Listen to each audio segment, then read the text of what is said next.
I am a Reiki Master Teacher and self-care coach here on Long Island. Today I am being honored with the Dr. Arnie Buss. He is a communications and partnership coach. He helps couples overcome our communication issues. So help me welcome Dr. Buss. He helps couples overcome our communication issues. So wow, I'm getting an echo. Welcome. Why don't you turn off your sound? Communication issues. Wow, I'm getting an echo. Welcome. Why don't you turn off your sound?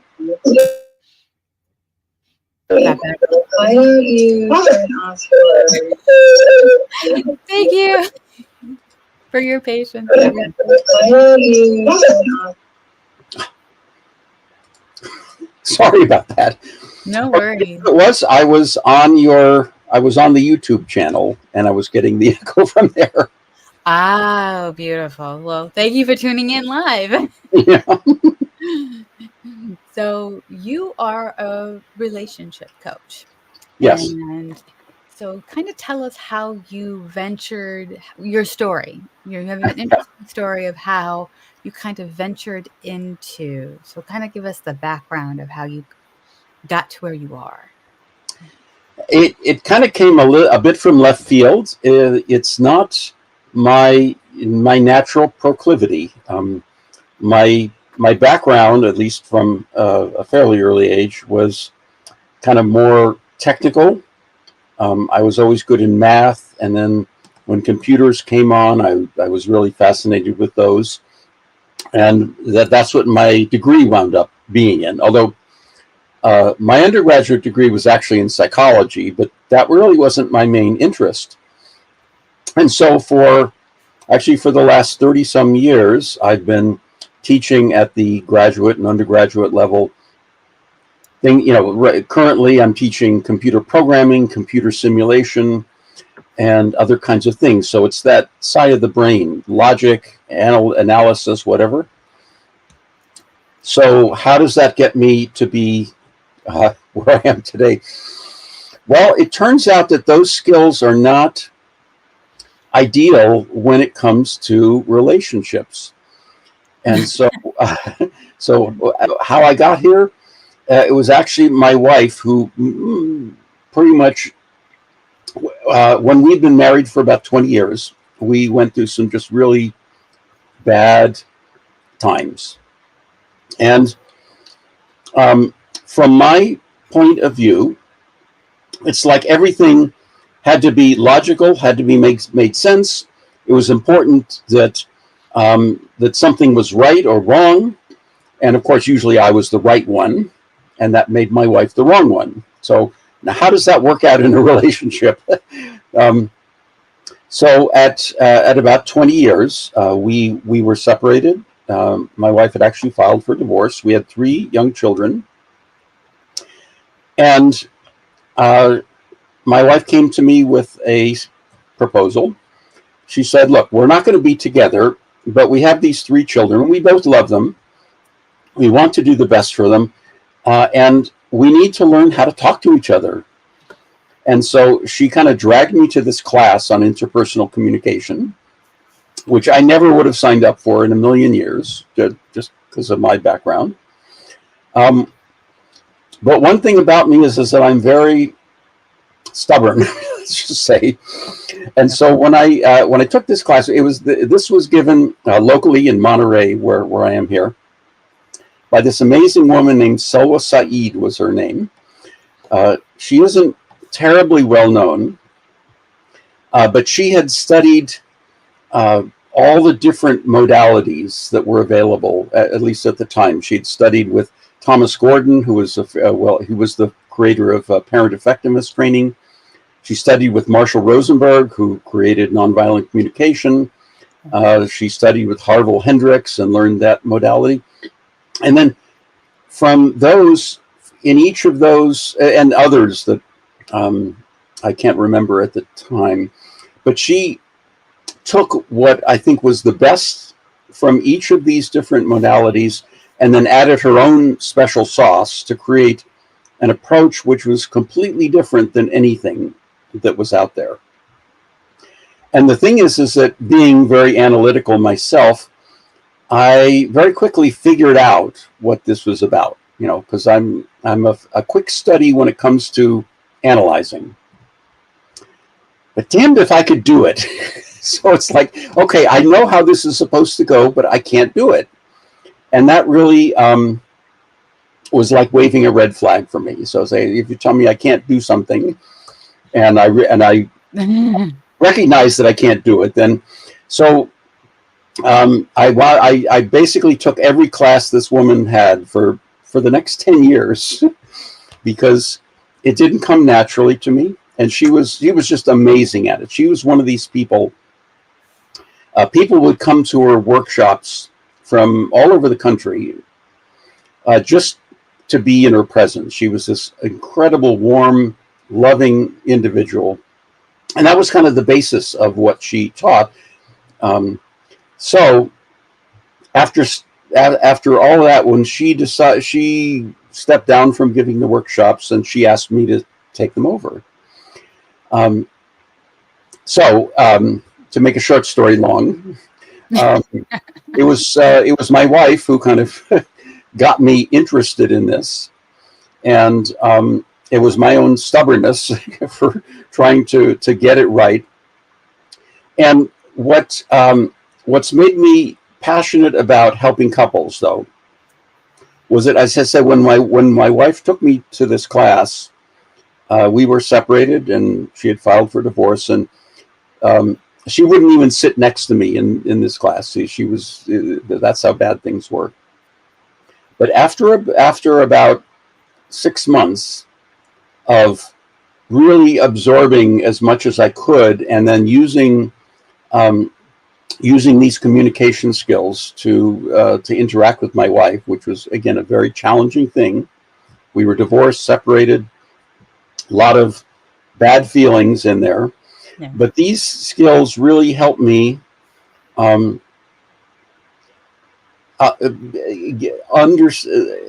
hear, understand, and validate what was going on for her in a deeper way that she had ever felt, and the same for me. And so after a year of separation, we got back together, and it's been 22 years since.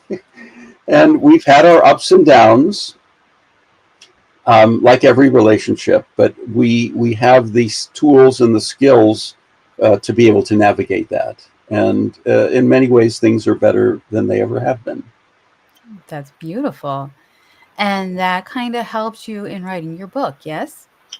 Yeah. So what happened was this Selwa, the woman that I studied with, in 2020, like right when COVID was happening, she sadly passed away. She was very elderly, and she had supposedly been working on a book, but we never. She was kind of tight-fisted about it, and we could never see any drafts of it or anything. So she basically passed away without passing on her wisdom. And I mean, the only passing on was through the people who had studied with her. And so another one of her students, Lee Garland, just a wonderful gentleman who had also known her even longer than I had. So we got together, and remember COVID was happening. We were all kind of locked down, and we said we can't let her pass away without having her knowledge and wisdom out into the world. So our COVID project, if you will, was writing a book based upon our understanding of her teachings. I mean, I really wish she had been around to kind of help guide us on this, because I don't know if we got it right but we did the best we could in terms of everything that we understood about what she was teaching. And I mean, I can go a little bit at some point into some of the details of that, but it is very different from other modalities that you or your listeners might be used to, even though it contains many of the same elements as things. So our book, actually, right here, it's called Here. Oops, can't even. Anyway, it's here as in here. And that's because one of the mainstays of this approach is to become just a really effective listener, a deep listener, listening not just for the words, in fact, listening for what's behind the words. And that's often the most important thing. It goes back to, it's not what you say, it's how you say it. Exactly, yes. Yes, I stress that to my son. It's not what you said, it's how you said it. That got you in trouble. Indeed. So, and that's a difficult, sometimes not difficult, it can be challenging sometimes. It's like I say something to even my partner and it sounds a certain way and I didn't mean it that way. So you got to Right. take a step back and say, okay, how do I find myself personally like, well, how can I say this to where it still might hurt, but it doesn't, I mean it from a point of love and not I'm trying to get at you. Yeah. I mean, because that's what so many arguments seem like. I'm trying to, like you said, both parties want to be right. Yeah. And both parties can be right in their own minds, but it's how can I help you see my point of view, even if you don't agree with me? Yeah. Well, and what's interesting is that the very concept of right and wrong is actually an anathema to an effective love, heart-centered relationship, as I like to say. I'm Terrence Real, who's just a really great No, Terry, therapist. yeah. I Yeah. don't know him personally, but I know his. Yeah, and I'm currently in a certification program of his, and he has a great saying, which is that and he refers it to marriage. He says, in marriage, who's right, who's wrong? He says, who cares? Right. It's kind of like the toilet paper. Yeah. If you've ever fought over that, I haven't. I just correct it. Exactly. When it comes to the point, who cares? So, on your travels with your wife and to yourself, because this is not just, it repaired your marriage, it Yeah. repaired your relationship, but it was a self journey. Yeah. So, So, yeah. so how did that kind of help you? Like, well, I usually like to start off with, how do you personally define peace? Oh, what a great question. For me, peace has a number of different layers, and for me, it starts with what myself or oneself, basically inner peace, as they say, um, and that's actually the foundation of what this communication approach is about. Uh, Selwa called it the aware heart or the aware loving heart, and the idea is that coming from a place of unconditional positive regard for oneself and for others. One of her sayings, she said, never make anybody wrong. And then we would say, well, but what if they are wrong? And then she would say, don't make them wrong for being wrong. So yeah, so for me, the foundation is oneself. The inner peace, which is more of a challenge than it's easy to say. Yep. For myself, one of the things that I've struggled with internally is an inner critic. I have a very nasty inner critic who, if I do something wrong, or oh, you're really, and that's an ongoing work. Because inner peace is about being okay. One saying of, do you know who Byron Katie is? I don't know if you ever. The name is familiar.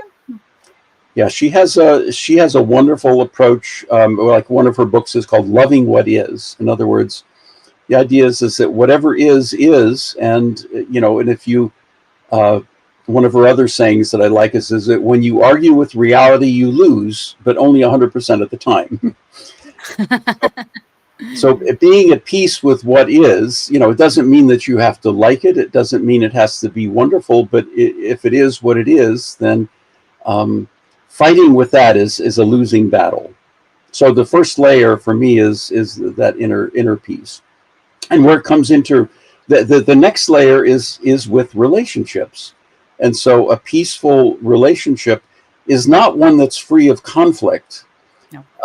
It's one where every conflict is dealt with love. So for me, peace and love are more or less interchangeable. And love, not love is also a many-layered thing. So I mean, it is a feeling, but in many respects, it's also an action. Yes. And so a loving action, when there is any kind of conflict, is to begin by understanding as deeply as possible what the other person's perspective is, what their beliefs are, what their point of view is, and most importantly in relationships is what their feelings are all about. Hearing, understanding, and validating their point of view is the most important thing.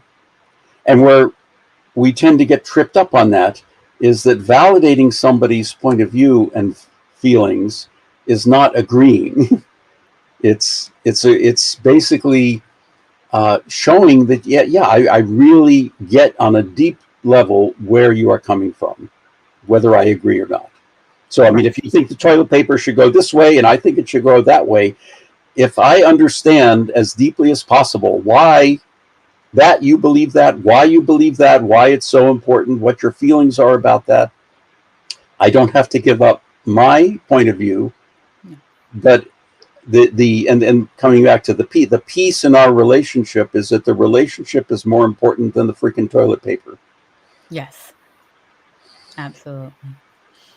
And not to relate it to your book, but to finding peace with yourself within going through all these changes. And because divorce is painful. I have gone through a divorce. It can be painful. It can be downright struggling, and people go through it for various reasons. Yeah. And keeping the peace within yourself and finding peace within yourself can be a challenge at times, but bringing it back to how you just defined peace, now how do you personally find it?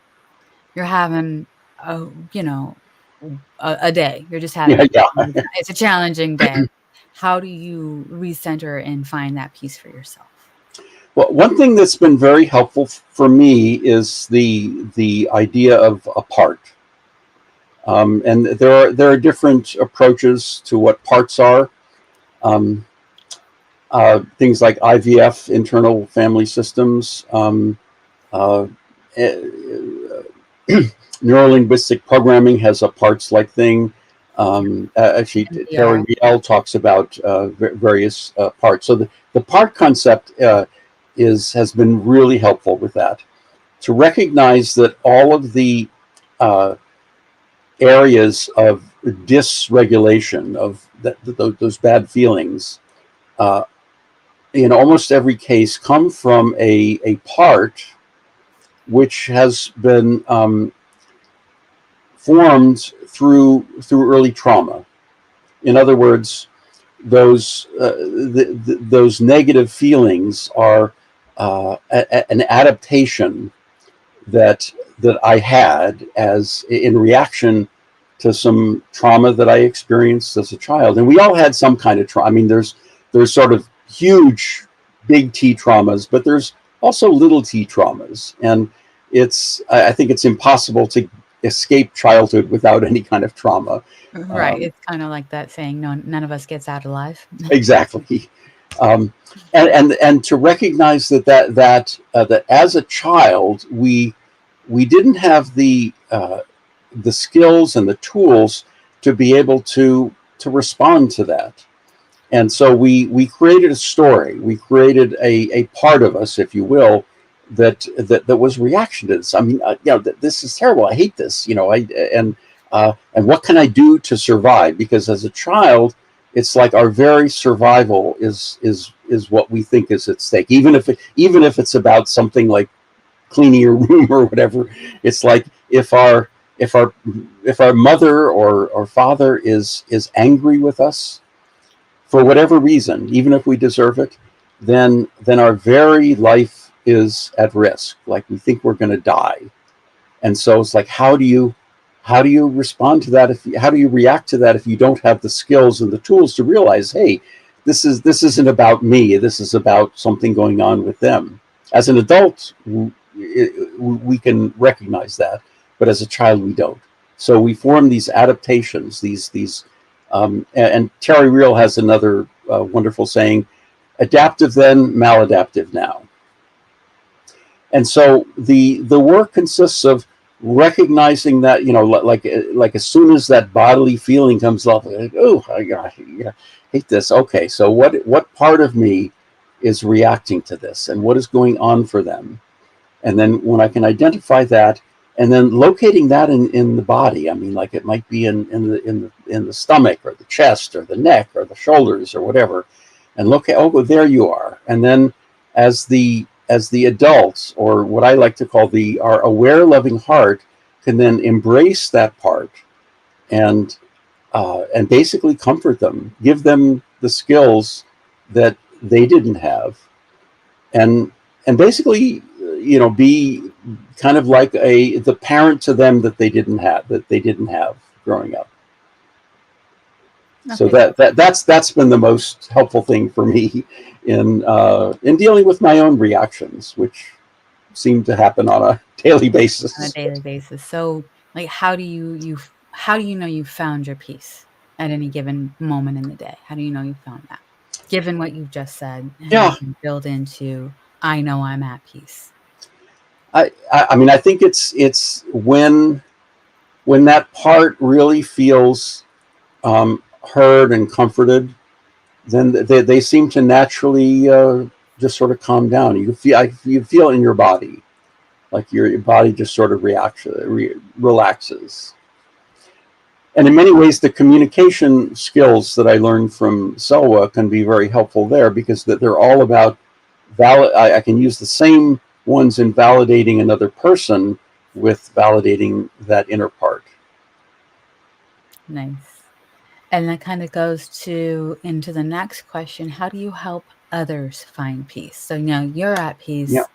And there's like chaos in the classroom, or your son or daughter is having a bad time. How do you help someone else find peace? Well, on an individual basis, really the go-to skill is the listening skill that I learned from Selwa, that she calls tracking, and what that's about is before sort of expressing my point of view or what I want, to really again, using this tracking skill to validate what's going on for this other person. Well, and to recognize that if they're reacting, if they're doing something which is not okay, then it's something that's going on inside of them, and to recognize that it's never about me, even if they're kind of coming at me. My middle son, who was quite feisty when he was little. He's an amazing young man now.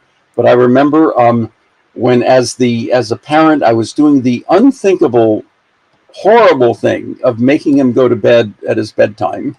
Of course. I mean, talk about child abuse. And he was I remember him, he was standing in there and his fists were clenching. He was saying, "Dad, I hate you." And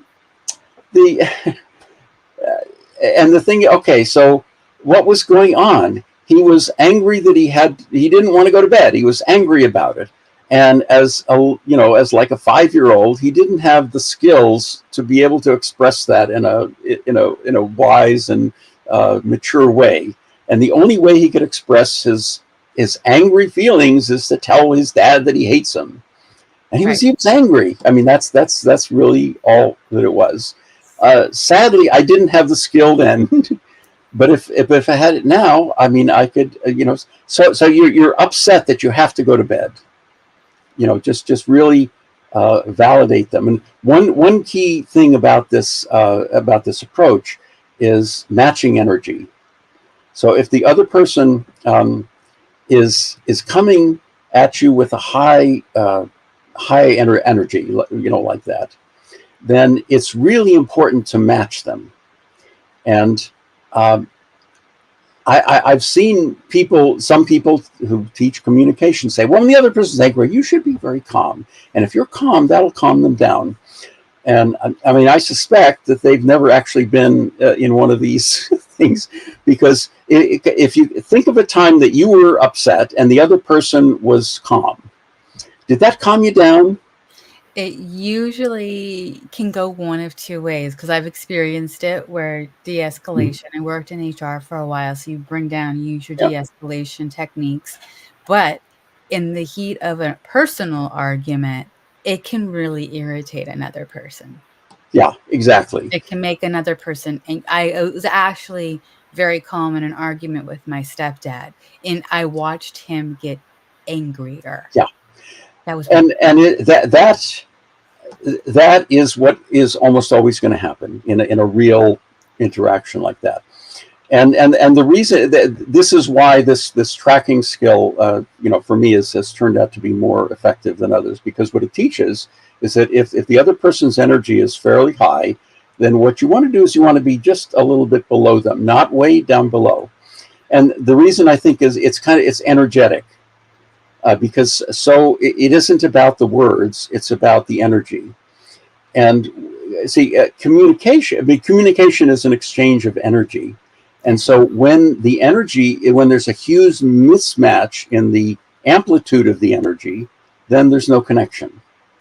But if the amplitude of the energy, if the intensity of the response is at a similar amplitude, then there is at least going to be that connection.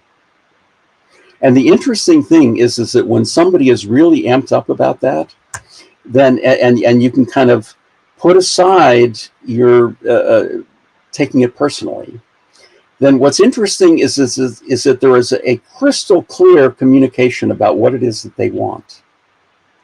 And what that says, therefore, is that if you reflect back what that hidden message about what they want is back to them at the same frequency and amplitude as they're expressing it, then it connects with them, because they realize.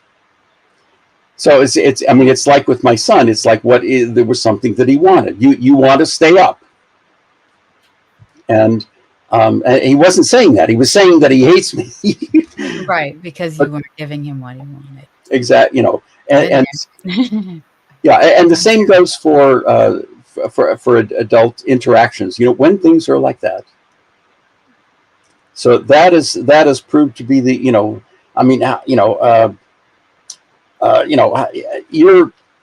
you're always late. Right. So what do they want? They want you to be on time. Right. So you want to be assured that appointments will always be kept on time. And it's like, if somebody is telling you what you want and it's really kind of getting you, then it's like it's hard to sort of stay that angry. Yeah. I just want to acknowledge that Michael Zinn is out there, and he says great stuff. Thank you, Arnie. Oh, thank you, Michael. Appreciate it. And as we kind of like, you're bringing people down to peace, and this is a great technique.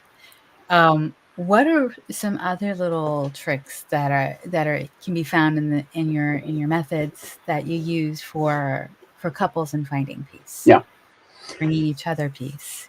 Well, here one thing when it comes to is to be very clear about whether you are listening or whether you're speaking. And we often get that confused. Like it's kind of like these, well, this is ancient technology, but there used to be these push-to-talk devices. If I say push-to-talk, does that, where it's like, instead of a phone that we have now, where there would be a device, and if you wanted to talk, you had to push a button, and then when you were talking, but you couldn't hear, and then when you weren't pushing the button, you could hear, but you could talk, but they wouldn't hear you. And that's, to me, a good, unfortunately, an out-of-date technology, but it's a good metaphor. In other words, be clear about whether you're listening or whether you're speaking. And if you try to do both at once, then things are just going to go wonky. Now, when you're listening, there's an interesting thing about pronouns. When you're listening, it is best to only use the pronoun you. And that might come as a surprise, because most of us have heard the evils of you messages. And so we don't want to use the word you. We always want to use the word I. However, when you are listening to someone, what you want to do is, and this is, it's kind of an energetic thing, because communication is actually very simple. It's somebody sending a message and somebody receiving a message. And how do you know if a message has been received? Well, that if you let the other person know that you've received the message.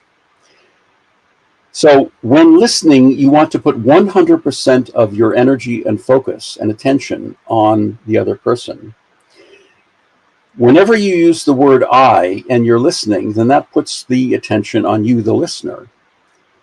You don't want that. You want all of the attention to be on the speaker. So any use of the word I when listening is going to basically direct attention away from what's really important, which is what the speaker is saying.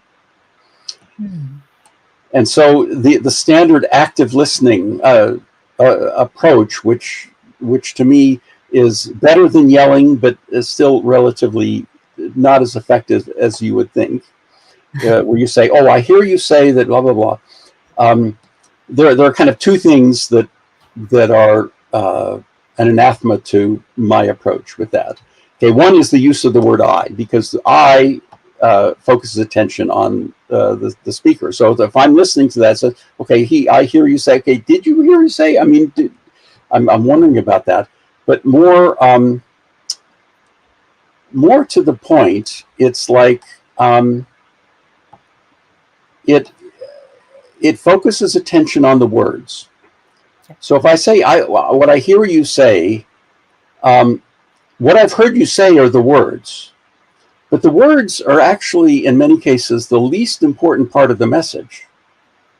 And so if I'm focusing attention on the words and not as what is behind that, then, so it's like, consider that, so you say to something with your partners, they're still clearly bothered with something. Right. And so you say, hey, honey, what's wrong? Are you okay? And they say, I'm fine. Okay, so now I hear you say that you're fine. Well, you're not fine. that wasn't that wasn't really the message. And so, okay, so now how do you, this is a fairly common thing. So it's like, on the one hand, you may focus on the word, oh, she said she was fine. And so, okay, everything is fine. Well, everything is obviously not fine. And so on the other hand, it's, oh, come on, honey, something's bothering you. I can tell. Well, okay, that's not likely to create a good connection. Right. I mean, instead, you want to be kind of very gentle about something like this. You want to kind of open the door for them to maybe walk through, instead of kind of saying, hey, come on, tell me what's wrong, tell me. So I might say in a situation like, so maybe something is up, just very, very gentle, say, and what that signifies is, okay, I'm here to hear, maybe you're hesitant about it, saying what's really going on, but I'm open to hearing that.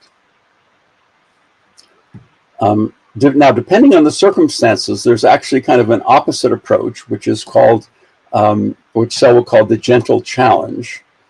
And the gentle challenge is in a context like this is to actually take the words literally and reflect back to that in a gentle way. So it's challenging, but also very gentle.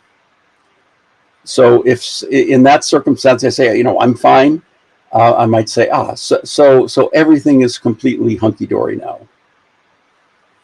And then, since something clearly wasn't, that produces that says, okay, yeah, I heard the words, and the words seem to imply that everything is perfect, but I'm also conveying through my tone of voice that I'm recognizing that something is going on.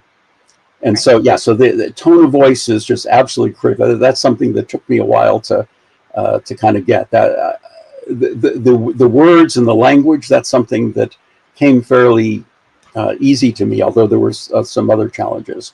Tone of voice is sort of another thing. Yep.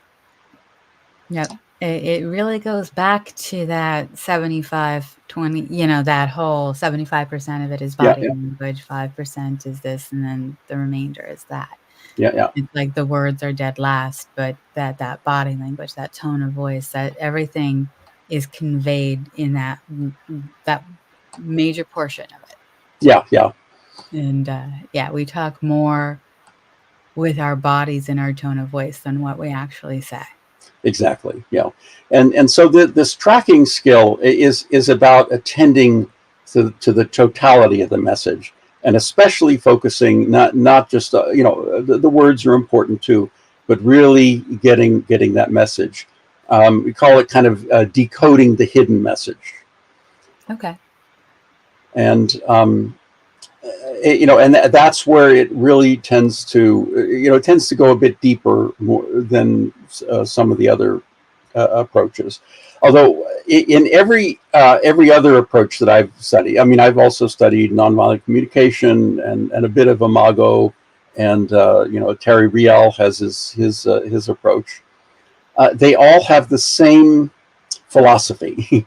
They all say, they talk about validation, hearing deeply, etc. The difference comes that when you start getting into the nuts and bolts of it, then they often go a little bit awry. Yeah. And and in a what I've seen is that in a I've seen some of these other approaches work incredibly effectively in a trusted environment. So especially like if in a coaching environment or a therapeutic environment. So if you're working with a coach, and there's a lot of trust there, then the communication skills don't have they don't have to be as ideal. They can be really, really good. It's when things start to get wonky that that having the skills that I learned from Selwa have made a big difference for me. And I like one of the things that really drove it home for me, and this was a number of years ago. I teach at the university level, and I remember the first day of class. This is a number of years ago. There was one of the men in the class. I ran through the syllabus, said, okay, here's what's going to happen. Any questions? So this guy stands up and he starts ranting about, you mean we're going to have to learn? He came in obviously with a chip on his shoulder. There was something from the previous class that he was still upset about. And at the time, that's when I was in the middle of learning all these. And so I applied this tracking skill to validate what, instead of being defensive or kind of critical or saying, well, tough shit guy, I basically validated what, so you're unhappy that you're going to have to be doing, and again, I matched his energy because I was learning that at the time.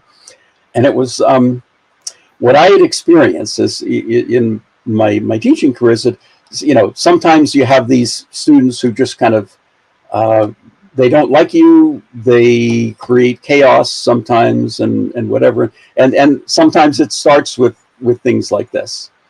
And so part of me was thinking, oh boy, this is going to be one of those situations. But after that, um, it was, we had a great relationship. I mean, he would come to my office hours, and so it was like in a situation where it could have easily kind of gone south, as it had in many of my previous cases.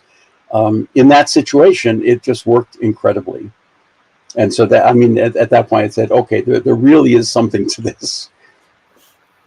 So it's not just on the couple, on the relationship level, but across Yeah. interpersonal relationships of every kind. Your employee, your boss and the boss employee, the peer, colleague, students, parent, child. So these are all good techniques that can be used across the board. Absolutely. And with sort of circling back to couples, I mean, so many of the conflicts are one where, if you begin by hearing deeply and validating the other person. So I'll help a couple, sort of in terms of how to say it. So one partner might be expressing a complaint or something like that, and so the other one will, okay, now how would you respond to that? And they'll sort of say, okay, now let's rewind a little bit. Let's try saying it this way. In some extreme cases, what I have to do is I'll have to kind of take on the role because they're especially when one partner is very, very agitated and has a very high um, energy level. It can be very challenging for the other one to kind of meet that. And so what I'll demonstrate how to do it, and then over time gradually teach them how to respond to that. I have an interesting question.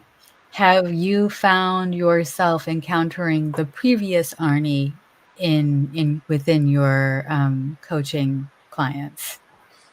Oh, what an interesting question. Um, in many ways, yes. And usually it's the man, but um, there was a couple that I was working with, and she was, I forget what she was in, but he was an engineer, and I mean,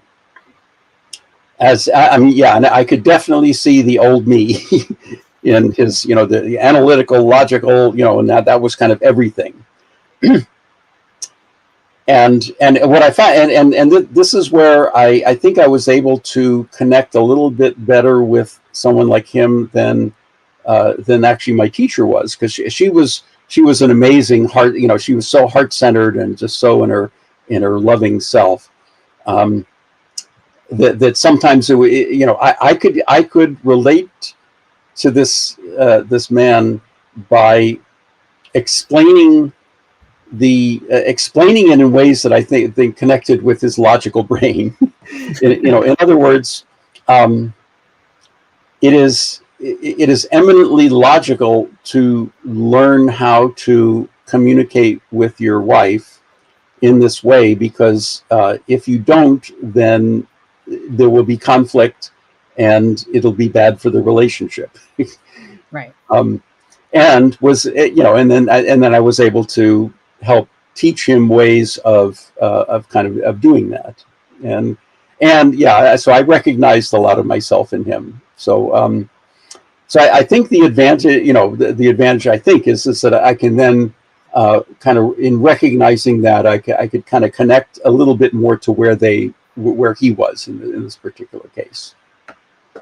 Beautiful. And now you have this book, have all these great tips and techniques that you shared with everybody. So like everyone can get the book either on Amazon or through Barnes and Nobles and all these various Yeah. things. But you have a PDF you're going to share with us, and can you kind of like walk us through what that is going to help with? Yeah. Now the name of the PDF is called "No More Arguments," and it's the idea is this: is that while it's inevitable that in every conflict, in every relationship, there be conflict, there doesn't have to be arguments. And so what this PDF does is it kind of walks you through this tracking approach, and includes a checklist for for how to do it. So it's an introduction to how to use tracking to really avoid getting into fights. I don't think that fighting is by far the worst way to resolve conflicts. And so it's called No More Arguments, and it's an introduction to tracking, and it shows how to respond when a conflict arises, or the other person kind of starts expressing something that's uncomfortable. How to validate them, basically how to validate them, to understand where they are, so that the conflict can then be negotiated. Now it doesn't get into the negotiation part, but that's kind of the idea. The idea is that you come to a place of simpatico, which is a word that simpatico is what we call the method. Selwa didn't call it that, but we wanted to come up with a good name for it. She called her method effective communication, which is a very generic thing. And so what simpatico is about is that heart-centered connection. So this PDF, which is free, there's a link to how to get it that I think is going to be in the comments. And it's in the comments, and then it will be in the description later. Okay, yeah. And and it's a great introduction to what this approach is about. Now, you had said that, acknowledging the conflict, for many, they associate conflict and fighting and arguing as the same thing. So kind of walk us through what the difference is. Conflict is when you have if you have two different people, at some point you're going to have two different points of view on something. And it might be the toilet paper, it might be on what you have for breakfast, or where you go on vacation, or where you want to go eat, or how you want to make the bed. I mean, there's so many of these little things that that create difference. So a conflict is just simply a different point of view. And if you have two different people, you're going to have two different points of view. And that's a completely, not only is it a completely neutral, it's a completely understandable and natural thing to have two different points of view. Now how to resolve that? Now, do all conflicts need to be resolved? Now, interestingly, John Gottman, who's sort of one of the famous gurus, claims that 69%, exactly 69% of all conflicts cannot be resolved in marriages. I respectfully disagree with that percentage, but nevertheless, the concept is that maybe there are some conflicts that can't be, quote, resolved. There are conflicts which can be and should be resolved, which need to be resolved. So how do you resolve conflicts? Well, there are a number of approaches. One is avoidance. So we'll just kind of ignore it and hope it goes away. Well, that's not going to work. No. It's like in a long-term relationship, it's like having a pebble in your shoe and you're going for a walk. So if I have a pebble in my shoe and I'm walking to the mailbox to get the mail, it's not a big deal. A little uncomfortable, but I can put up with it. If I'm now going on a 20-mile hike and there's a pebble in my shoe, then at some point it's going to become unbearable. And so even these conflicts in a couple, if you avoid them, they're going to be the pebble in the shoe, and then all of a sudden things are going to blow up. So the other way of how do we resolve conflicts? We fight about it. We argue about it. And How does that working for you? Do arguments ever really resolve conflicts? Well, because arguments and fighting, think of a fight. In a fight, there's a winner and there's a loser. So if I win and you lose, then okay, that's cool for me, but you've lost, and that never feels good. Or if you win and I lose, okay, all right, you won this one, but I hate that. I don't like that. So if there's a winner and a loser, then the relationship loses. So what's wrong, or what's ineffective about arguing and fighting over conflicts is that it hurts the relationship, regardless of how it winds up. So the alternative to that is basically negotiation.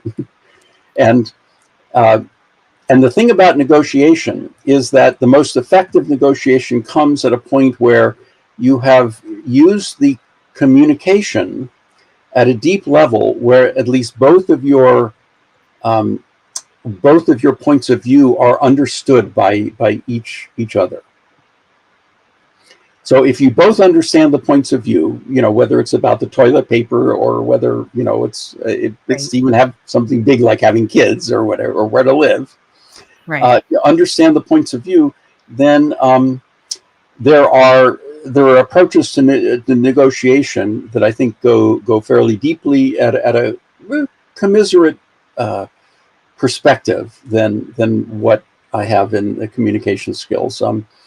One of the things I like is there was a book which is fairly old by now. It's called Getting to Yes by Urian Fisher, and what they they have the perspective is this: is that there are two levels to a conflict. There's a position and then there's an interest.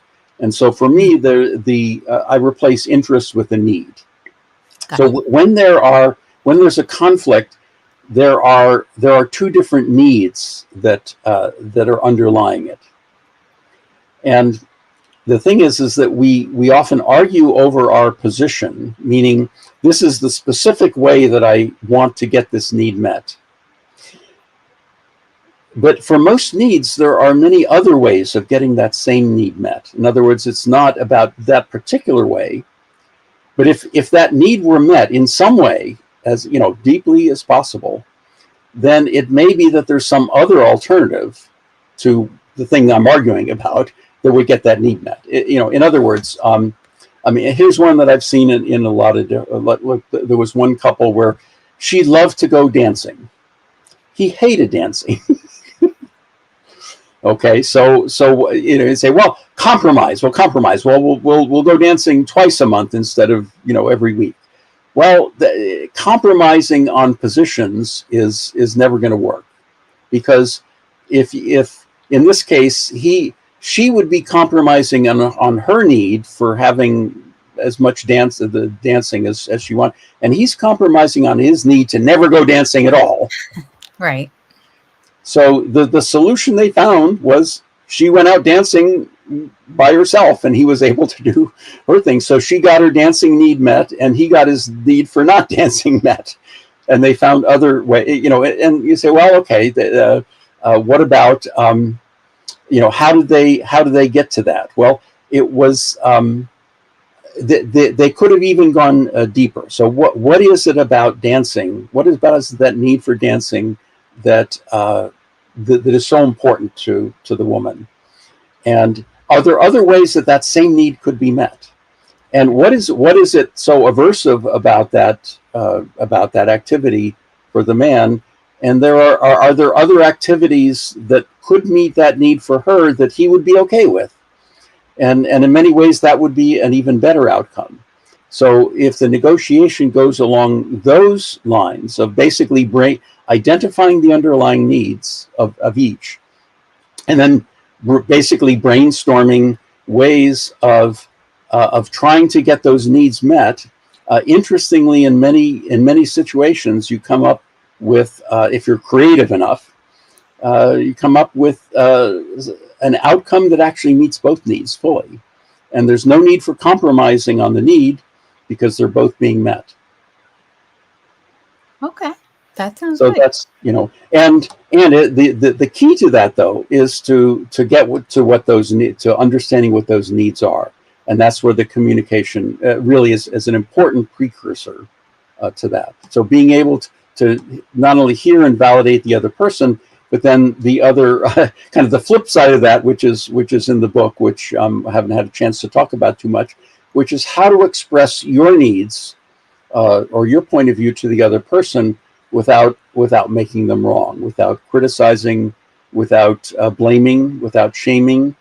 But if something is going on where you want a change, how can you express that in a way that they're going to be able to receive and maybe meet? Well, it is definitely a two-way street.